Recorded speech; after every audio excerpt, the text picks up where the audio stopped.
Liquor కేసులో వాసుదేవరెడ్డిని 2 రోజుల పాటు కస్టడీకి అనుమతించింది ఏసీబీ కోర్టు. దీంతో ఇవాళ రేపు వాసుదేవరెడ్డిని కస్టడీకి తీసుకోనున్నారు సిట్ అధికారులు.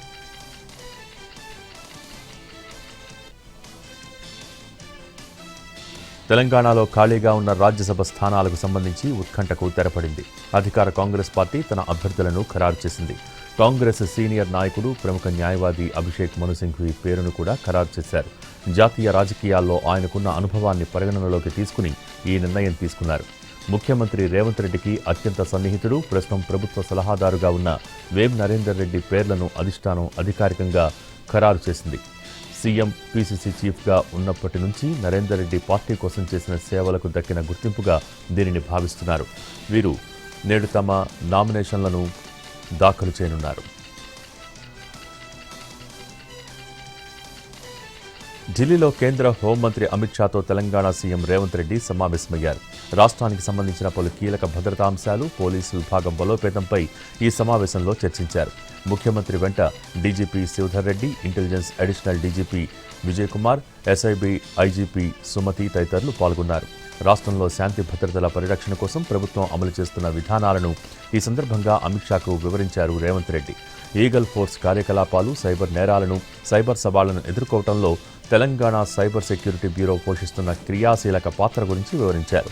తెలంగాణకు ఎక్కువ మంది ఐపీఎస్ అధికారుల అవసరాన్ని వివరించి తెలంగాణ ఐపీఎస్ క్యాడర్ సంఖ్యను పెంచవలసిన అవసరాన్ని తెలిపారు. దీనిపై కేంద్ర హోంశాఖ సానుకూల నిర్ణయం తీసుకోవాలని విజ్ఞప్తి చేశారు రేవంత్ రెడ్డి.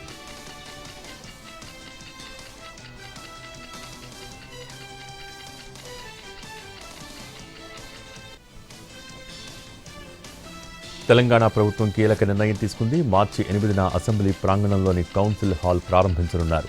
అదే రోజు తెలంగాణ తల్లి విగ్రహాన్ని ఆవిష్కరించనున్నారు. సీఎం ఛాంబర్, చైర్మన్ ఛాంబర్ ప్రారంభించనున్నారు. ఒకే ప్రాంగణంలోని అసెంబ్లీ, కౌన్సిల్ హాల్లో ఈసారి బడ్జెట్ సమావేశాలు నిర్వహించనున్నారు.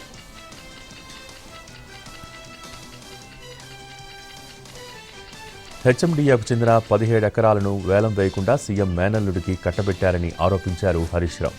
మీడియాతో చిట్చాట్ చేసిన ఆయన ఇవాళ నిజ నిర్ధారణ కోసం బీఆర్ఎస్ నేతలు సైట్ విజిట్ చేస్తారని చెప్పారు. మొబైల్ స్టోన్ క్రషింగ్ అనుమతి తీసుకుని standing plot, mix concrete plant కూడా పెట్టారన్నారు హరీష్ రావు. ఈ 17 ఎకరాల భూమిని ఉచితంగా ఇచ్చారన్నారు. సీఎం రేవంత్ రెడ్డికి పాలన రావటం లేదని, ఐఏఎస్, ఐపీఎస్లను పూటపూటకు మారుస్తున్నారని విమర్శించారాయన. ఇప్పటికే 5 సార్లు ఐఏఎస్లను మార్చారని చెప్పారు. జీహెచ్ఎంసీలో 4 కమిషనర్లు మారారన్నారు. సింగరేణి, ఆరోగ్యశ్రీ, పంచాయతీరాజ్ ఇలా ఏ శాఖ తీసుకున్నా కమిషనర్లు అలా వచ్చి ఇలా ట్రాన్స్ఫర్ అవుతున్నారని చెప్పారు. ప్రభుత్వానికి నచ్చినట్టు పనిచేయకపోతే మార్చేస్తున్నారని అన్నారు హరీష్ రావు.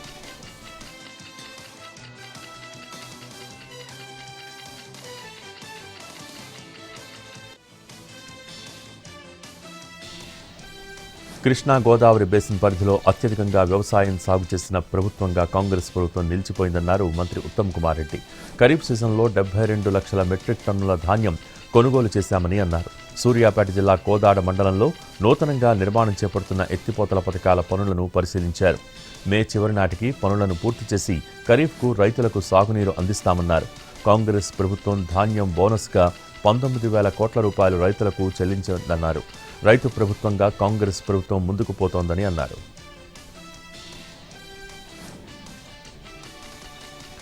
మావోయిస్టు అగ్రనేత ముప్పాల లక్ష్మణరావు అలియాస్ గణపతి లొంగిపోనున్నట్టు తెలుస్తోంది.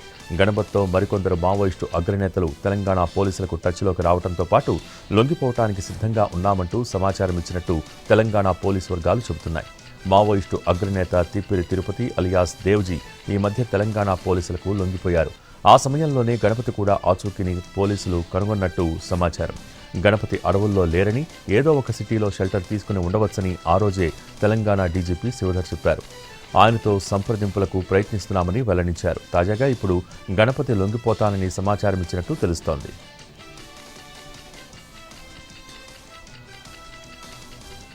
ఎంఎన్జే క్యాన్సర్ హాస్పిటల్ డైరెక్టర్గా నిమ్స్కు చెందిన డాక్టర్ సదాశివుణ్ణి నియమించడంపై వివాదం చెలరేగింది.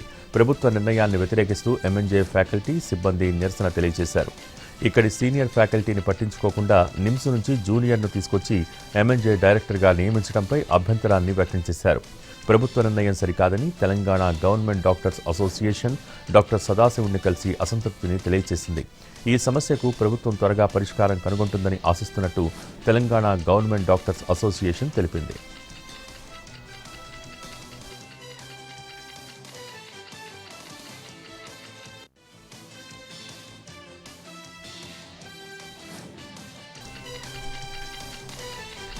నిజామాబాద్ జిల్లా ఇందల్వాయ్ ఏకలవ్య మోడల్ రెసిడెన్షియల్ స్కూల్లో విద్యార్థి ఆత్మహత్య ఘటనపై కలెక్టర్ త్రిపాఠి తీవ్రంగా పరిగణించారు. ఈ ఘటనపై ప్రాథమిక విచారణ జరిపించారు. నివేదిక ఆధారంగా Eklavya model residential school principal Ramesh Kumar, house master Kuldeep Yadav, hostel warden Vishwambhar, mess in charge Akash యాదవ్లను సస్పెండ్ చేస్తూ ఉత్తర్వులు జారీ చేశారు. ఇందల్వాయ్ ఏకలవ్య మోడల్ రెసిడెన్షియల్ స్కూల్ను సందర్శించారు కలెక్టర్. అధ్యాపకులు, విద్యార్థులతో భేటీ అయి రామ్ చరణ్ ఆత్మహత్యపై వివరాలు అడిగి తెలుసుకున్నారు.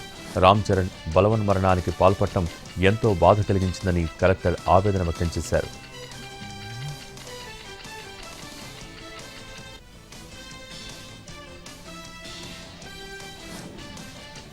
నిజామాబాద్ జిల్లాలోని హుంసాలో పిడిగుద్దులాట జరిగింది. హోలీ అంటే రంగుల పండుగ, కానీ హుంసాలో మాత్రం పిడిగుద్దుల పండుగ. ప్రతి ఏటా హోలీ సందర్భంగా హుంసాలో ఇలాంటి క్రీడ ఆ ఊళ్ళో జరపటం ఆనవాయితీ. గ్రామస్తులంతా రెండు వర్గాలుగా విడిపోయి ఒకరిపై ఒకరు పిడిగుద్దులు గుద్దుకుంటారు. వందల ఏళ్ల క్రితం ఈ ఆచారం అక్కడ మొదలైంది. పోలీస్ పహారా మధ్య హుంసాలో పిడిగుద్దుల పండుగ జరుపుకున్నారు గ్రామస్తులు. దీనిని చూసేందుకు చుట్టుపక్కల ప్రాంతాలతో పాటు మహారాష్ట్ర, కర్ణాటక నుంచి కూడా జనం తరలివచ్చారు.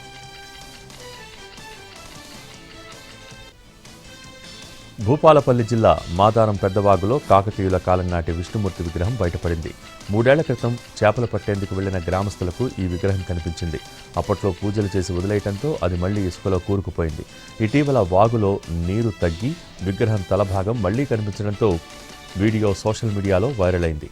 పానవట్టంపై విష్ణుమూర్తి కొలువు తీరగా ఇరువైపులా అమ్మవార్ల విగ్రహాలు ఉన్నాయి. విగ్రహం రూపాన్ని బట్టి కాకతీయుల కాలం నాటిదిగా చరిత్రకారులు భావిస్తున్నారు. విగ్రహం బయటపడగానే జగ్గయ్యపల్లి గ్రామస్తులు విగ్రహాన్ని తమ ఊరికి తీసుకెళ్తామని పట్టుబట్టారు. కానీ విగ్రహం లభ్యమైన పొలం తనదేనని, అక్కడే ఆలయం నిర్మిస్తానని, దానికి అవసరమైన స్థలం కూడా ఇస్తానని ఓ రైతు ముందుకొచ్చాడు. చివరకు 2 గ్రామాల పెద్దలు కూర్చుని చర్చించుకోవాలని నిర్ణయించారు.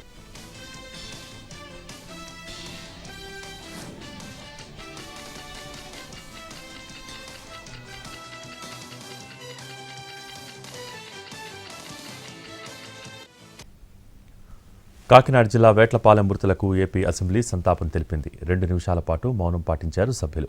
భవిష్యత్తులో ఇలాంటి ఘటనలు జరగకుండా కఠిన చర్యలు తీసుకుంటామన్నారు సీఎం చంద్రబాబు. కంపెనీల స్వార్థంతో పేదల్ని బలి తీసుకోవడం దారుణమన్న సీఎం, భవిష్యత్తులో నిర్లక్ష్యం చేస్తే ఆస్తులను సైతం వేలం వేసి బాధితులకు పంచుతామని హెచ్చరించారు.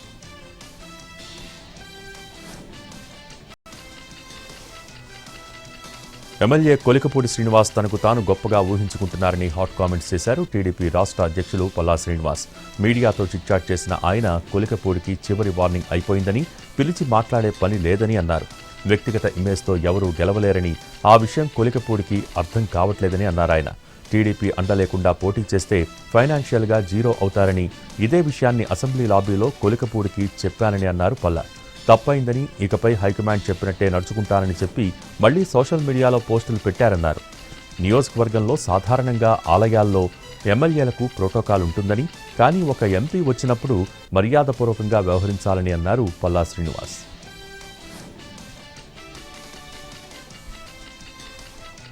అనకాపల్లి జిల్లా దేవరాపల్లి మండలం బేతపూడిలోని కేజీబీవీలో విద్యార్థినులకు ప్రత్యేక కరాటే శిక్షణ అందించారు. పోలీస్ శాఖ ఆధ్వర్యంలో ఈ కార్యక్రమం జరిగింది. నేటి సమాజంలో అమ్మాయిలు ఆత్మరక్షణ విద్యను నేర్చుకోవటం అత్యంత అవసరమని పేర్కొన్నారు ఎస్ఐ సత్యనారాయణ. విపత్కర పరిస్థితుల్లో ధైర్యంగా ఎదుర్కొనే సామర్థ్యం ప్రతి విద్యార్థినికి ఉండాలని, ఆత్మవిశ్వాసంతో ముందుకు సాగాలని సూచించారు. కరాటే కోచ్ గడ్డం నగేష్ విద్యార్థినులకు పలు ఆత్మరక్షణ మెలకువలు నేర్పించారు. అత్యవసర పరిస్థితుల్లో ఎలా స్పందించాలి, దాడుల్ని ఎలా తిప్పికొట్టాలి వంటి అంశాలపై ప్రాయోజిక శిక్షణ అందించారు. శిక్షణ అనంతరం విద్యార్థినులు నేర్చుకున్న విన్యాసాలను ప్రదర్శించి అందరినీ ఆకట్టుకున్నారు.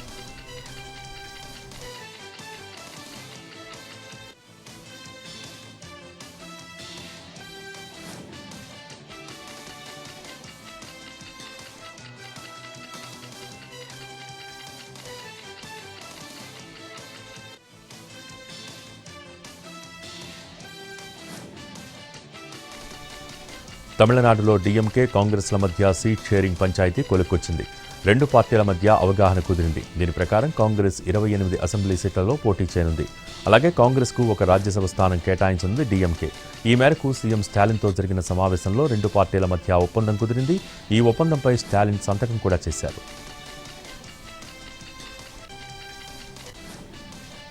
బీహార్ సీఎం పదవి నుంచి నితీష్ కుమార్ దిగిపోతారంటూ వస్తున్న వార్తలు జోక్ అన్నారు కేంద్ర మంత్రి గిరిరాజ్ సింగ్. హోలీ సందర్భంగా ఇలాంటి జోక్స్ వినిపిస్తాయన్నారు. నితీష్ కుమార్ తమ సీఎం అని స్పష్టం చేశారు.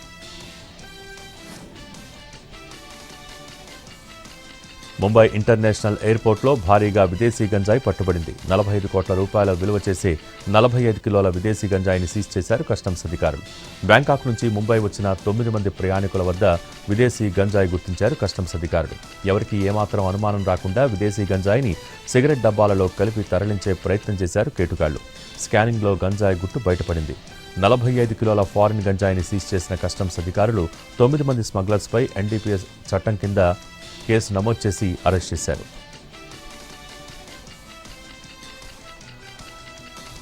తమిళనాడులో ఈసారి జరగబోయే అసెంబ్లీ ఎన్నికలు మిగతా పార్టీ వారికి సాధారణమే కానీ తనకు మాత్రం ఒక భావోద్వేగమని అన్నారు టీవీకే పార్టీ అధ్యక్షుడు విజయ్. తంజావూరు జిల్లాలో జరిగిన బహిరంగ ర్యాలీలో పార్టీ మేనిఫెస్టోను ఆయన ఆవిష్కరించారు. ఈ సందర్భంగా మాట్లాడుతూ ఈ ఎన్నికల్లో ఢిల్లీ టీం బీజేపీతో పాటు అన్ని జట్లను టీవీకే ఓడిస్తుందని ధీమా వ్యక్తం చేశారు. ఐపీఎల్ క్రికెట్లో తమిళనాడు చెన్నై సూపర్ కింగ్స్కు విజిల్ వేస్తే ఈ ఎన్నికల్లో టీవీకే విజిల్ గుర్తు మారుమోగుతుందని అన్నారు. ప్రజలకు తనతో ఉన్న అనుబంధాన్ని ఎవరూ విడదీయలేరని అన్నారు విజయ్.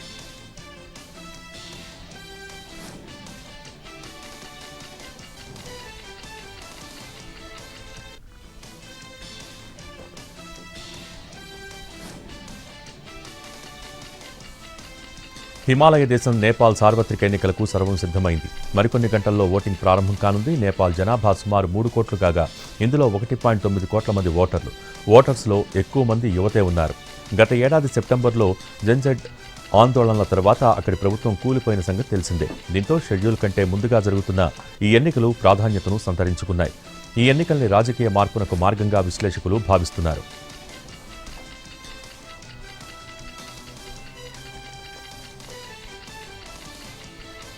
అమెరికా రక్షణ శాఖలో తమ ఏఐ మోడల్స్ వినియోగానికి ఓపెన్ ఏఐ పెంటగాన్తో ఒప్పందం కుదుర్చుకుంది. దీంతో ఆ సంస్థకు ఎదురుదెబ్బ తగిలింది. ఈ ఒప్పందం కుదిరిన 48 గంటల్లో ఆ సంస్థకు చెందిన ఏఐ చాట్ జీపీటీ నుంచి 15 లక్షల మంది వినియోగదారులు వైదొలిగారు.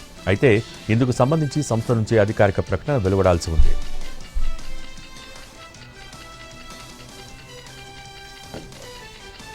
సోషల్ మీడియా ప్లాట్ఫామ్ ఎక్స్ తమ కంటెంట్ క్రియేటర్స్కు హెచ్చరిక జారీ చేసింది.